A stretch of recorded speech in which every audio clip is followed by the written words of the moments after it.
YouTube, Salina here, and I missed my last vlog for my 33 weeks, so I'm going to do a 34 week pregnancy vlog.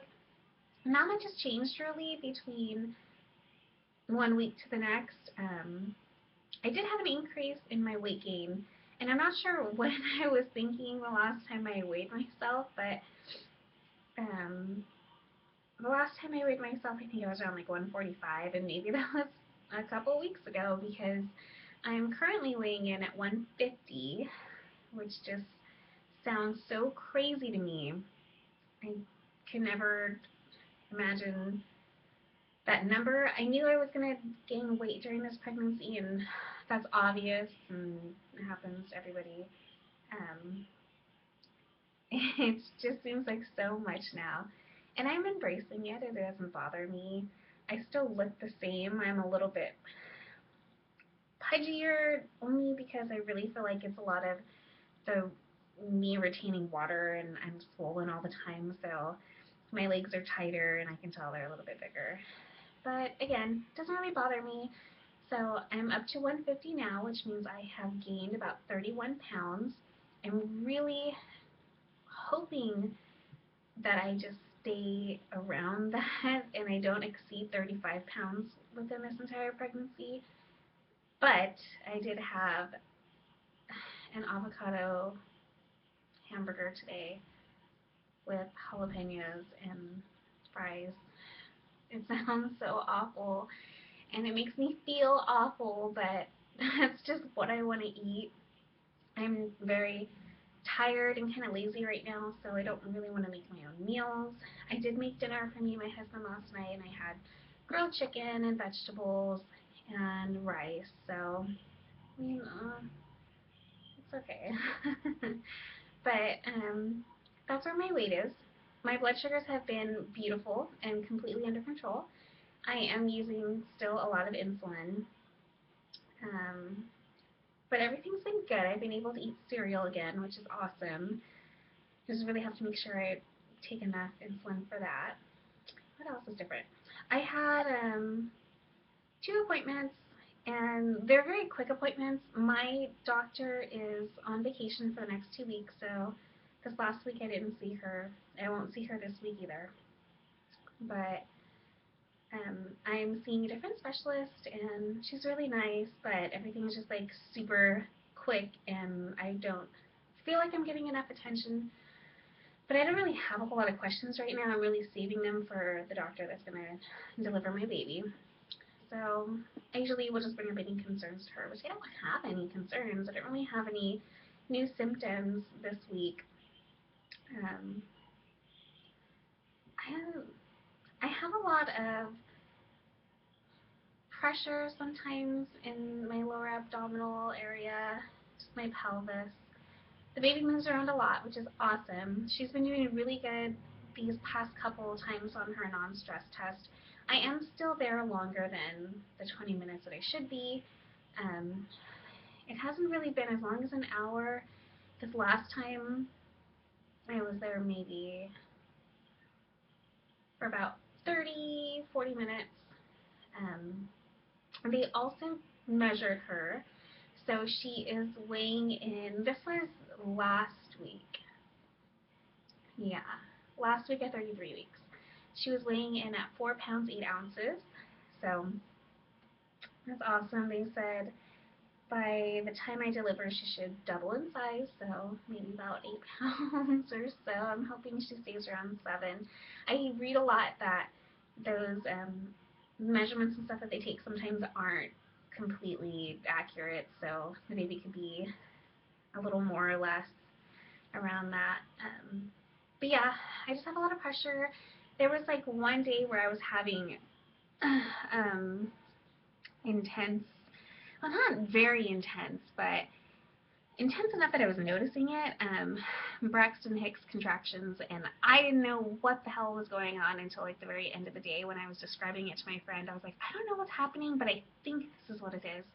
And I'm always on babycenter.com and I'm reading other people's stories and stuff. Honestly, like I go to the website and just ask any question and somebody's having the same thing that I am. So I was researching that and looking at it and figuring that it was Braxton Hicks contractions, and it was just like a tightening of my lower abdomen with a sharp shooting like pain, and that's what I was feeling in the morning.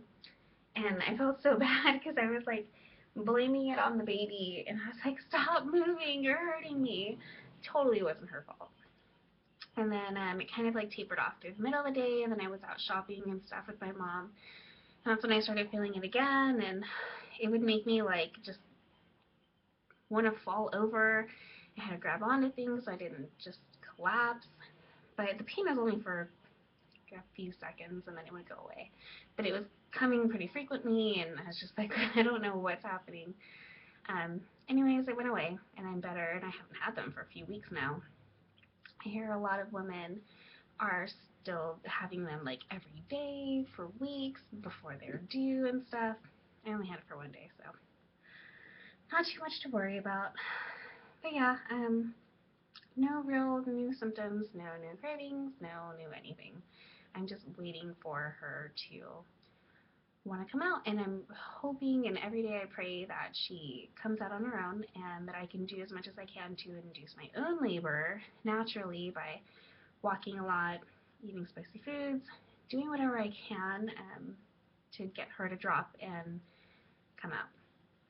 So I really don't want to be induced, and I really don't want to have a C-section, but one of those two are bound to happen.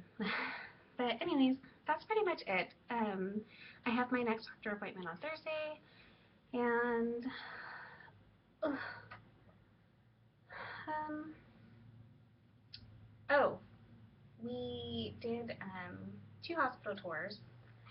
One which was not so successful, and the other one, which was today, was a much better experience.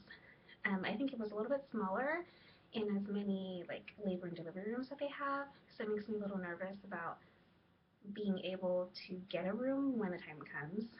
But I have one more hospital tour after my next appointment, which is on Thursday, and I'm hoping that one's like the final one. And then after that, I'm going to get registered super late to register for a hospital. I should have already done this before, but I didn't know. So, anyways, I'll just show you guys my belly, and then we'll be done. So I'm still not wearing maternity clothing at all, but I have a few articles of clothing that still fit me really nicely. So this was a shirt, and it's still, even though I have it up here and I have my big old belly, it's still pretty long. So this is Sophia from the side. Oh, I feel so huge. Anyways, there she is. And so, like I said, I'm not wearing any maternity clothing, which means these are completely unbuttoned and pulled down. But, my God, she looks so big on camera. She's really not that big in real life. This is her from the side. I'm still kind of oddly flat. My belly button has not popped out, but it is facing downward, so I'm hoping that means that she dropped. But that's her.